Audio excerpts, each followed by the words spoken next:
Yes, that would be me.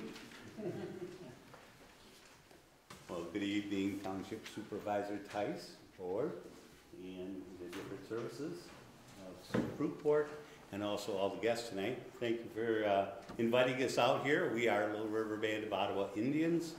I am Larry Romanelli, Chief, Ogema, a lot of different names that go along with that, but mostly Ogema.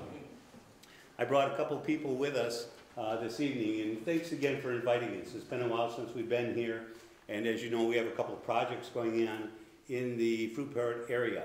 The first one we have is 282 homes that we're building out on Sheridan and I don't even know where it's at. Mount Garfield, yeah. So we're doing that. That project has started. And then we have our big project that we've been working on for about 9 years now. And it's been a task. And we have I brought two members of our tribal council that joined me. And what it is of our tribe, we developed what we call a shoreline group. The shoreline group is set up just for moving this project forward over the years. We've been here 9 years, going on 9.5 now. And these projects take a long time. There's a lot of work that's involved with them. We were hoping to get it done in 6 or 7. I think Gun Lake took about 12. So we're on track. We're doing some good things. I want to introduce Mr. Ron Pete. He's tribal council member. And then Mr. Joe Riley, who's a tribal council member and speaker. So I'd like to just have you give a little view of what we've been doing lately. Now, we've been on some travels, and then Joe, you speak a few things, and I'll come back and we'll go over this list for everyone, if you don't mind. Ron, you want to start? Thank you. Thank you, Larry. Sure. Once again, my name is Ron Pete. I'm not a resident of Muskegon County, but North Ottawa County. I've lived in Grand Haven for many, many years, and I am very committed to the band. I am a member. I'm a tribal elder. I've led the elders committee for 10 years up at Little River, and this project means an awful lot to us and Fruitport and the Muskegon area. Brings in lots of jobs. But as Larry said, we've been to Washington. The first time we were at Washington, we had a number of people with us from the township and from the Muskegon area, and there's too many to really mention because I know with my memory I'll forget somebody. But we get to Washington, and we had some other business there from the tribe that we had to meet with. But at any rate, so we're getting ready to meet with the Assistant Secretary of the Interior. Big meeting to move this thing forward and show our local support. And the night before, they're talking about snow. So I get up. I'm an early riser. So was Larry. And we both have to get up about 5 o'clock. And I look outside and I go, the streets are just wet. This is cool. 2 hours later, they have 1 inch of snow. And trust me, they shut the entire government down. Now, how can you shut down the most powerful city in the world down for 1 inch of snow is beyond me. And because I was telling our team, I drive to Manistee from Grand Haven in 8 inches of snow backwards. So it was amazing. So we all had to go. And make a long story short, is we go out there 2 weeks later, and as we're going into the meeting, our representatives out there and our lobbyist group say to me, now Ron, I know how you are. This is probably only going to be a 20-minute meeting. And that's all they give. It's very short. You're going to have to really pile things on in 20 minutes. Well, to make that story even shorter, it gave us 1 hour and 10 minutes, which was really, really great. We received a lot of support for this project. Are we there yet? No, but we're getting closer. And as a matter of fact, I can say this, that myself and the Ogema were on a call with the BIA last week, Thursday, and they sounded very encouraging moving our project forward. So we're moving in the right direction. We know we're not the answer for Muskegon County or Fruitport. We know we're just a piece of the puzzle. But this project I know will bring, I'm personally connected to it because I've been involved with the tribe for over 13 years now. For 12 years I was worked at the casino resort up in Manistee. I retired as the general manager up there, and I know we're going to bring over 1,000 well-paying jobs to Muskegon just in the casino. Our average wage in Manistee is over $40,000 a year plus full benefits. So we're looking at, and then that doesn't even count the construction jobs or the jobs we bring to the area, where I know the policy up in Manistee is you buy everything you can locally. So there's many jobs that we would be able to create in the Muskegon area. And Bob, I want to thank you. We've had great support from the superintendent. Thank you, Bob. It's been an honor to work with you and meet you too, by the way.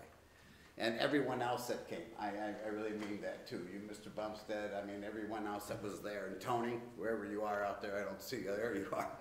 So, but I'll stop. I know you don't have all night for me, so I just want to say thank you. Thank you for the opportunity to come here today.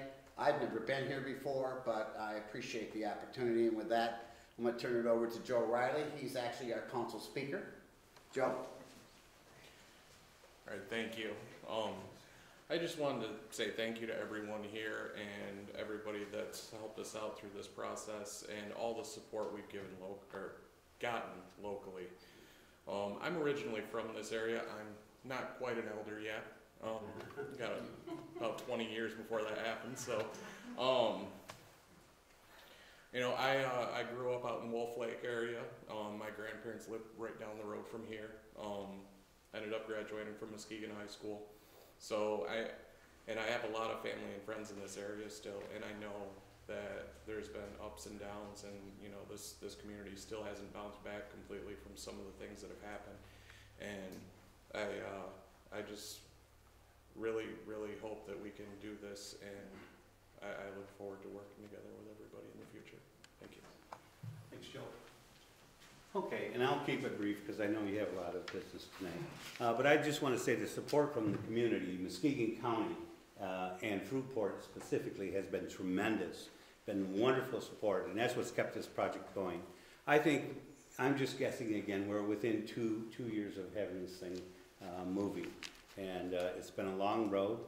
We have some things up here I want to show you, but I want to thank the different people that have been involved. We have Tony Molotsiosis, and we have Bob Shimoniak. How come you guys have such hard names to see? You know? Me with Romanelli, huh? I guess depends on. But no, in the local support, again, I see all the support in here, and you know, we have Andy sitting there, and we have John. But the support has been wonderful. I have something that I queued up here. Is it still around? The screen here? I have to relog in, okay. You don't know how hard this is for me. There we go.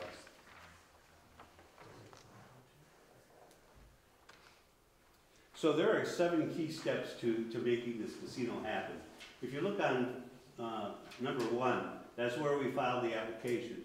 And these may seem simple, and some are harder than others. 2 was the notice of intent to prepare an EIS. The EIS stands for Environmental, now why don't I know that? Impact Statement. And you have the scoping hearing. That's what we held at the school, thanks to the superintendent. We held the scoping hearing there, and they expected us to have about 200 people in attendance. That's what they were expecting. We had over 500 people. They were lined up out the door, and it was 95% support for it. Then once we had the scoping hearing, then we had to, they filed a report, and they had to go back to the BIA, or Bureau of Indian Affairs, and review the report.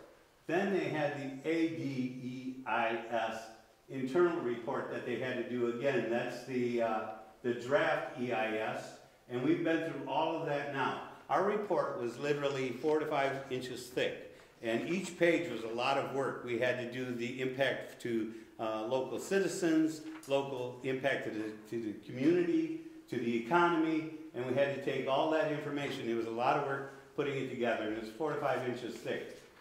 We had that done. They did the report, and what we've been doing lately is going back and forth to the Department of Interior, and it's showing them what the impact is. Our report was one of the best looking reports they've had to date, is what we're told. Again, the Department of Interior and the BIA have both been very supportive to it. So we're doing a good job. We still have some processes to go. We are waiting now, and we're asking for the Department of Interior to publish the draft EIS. And in that, we'll have one final public hearing, which will be in the Fruitport area again. Once that's happened, then they will publish the final environmental study, and then there will be a decision made, number 5, on a 2-part determination. With that, once they've determined that they will take the land in trust, then the governor has to concur with this, and then there will be a legislative approval of the compact amendments. That will be the final process going forward. And again, we're doing a great job, and we couldn't have done it without the support of the local community. We just couldn't do that.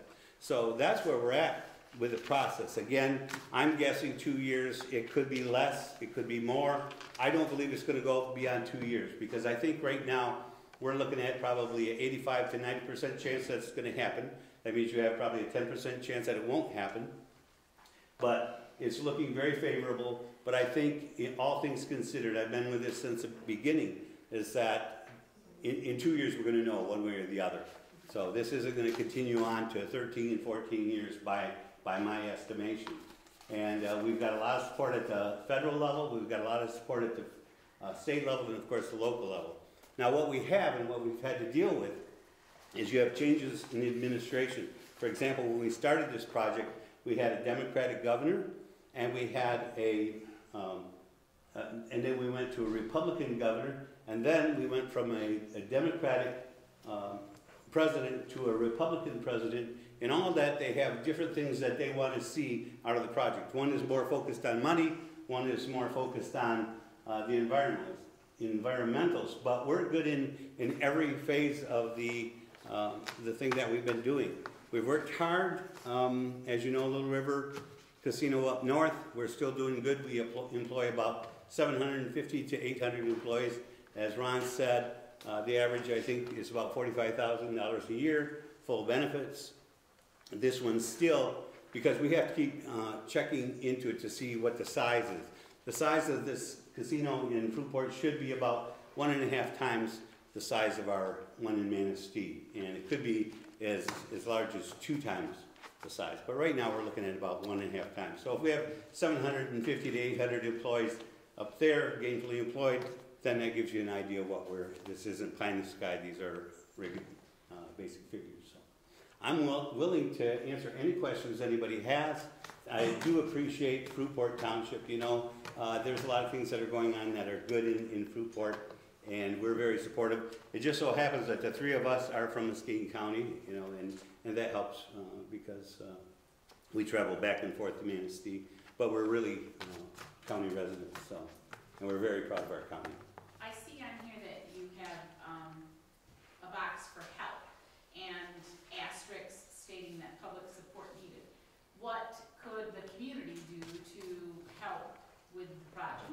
Sure. At different events, you know, because we support different events like Bike Time, and we ask for people's support. And we've been getting a lot of signatures, 500-600 signatures at a time.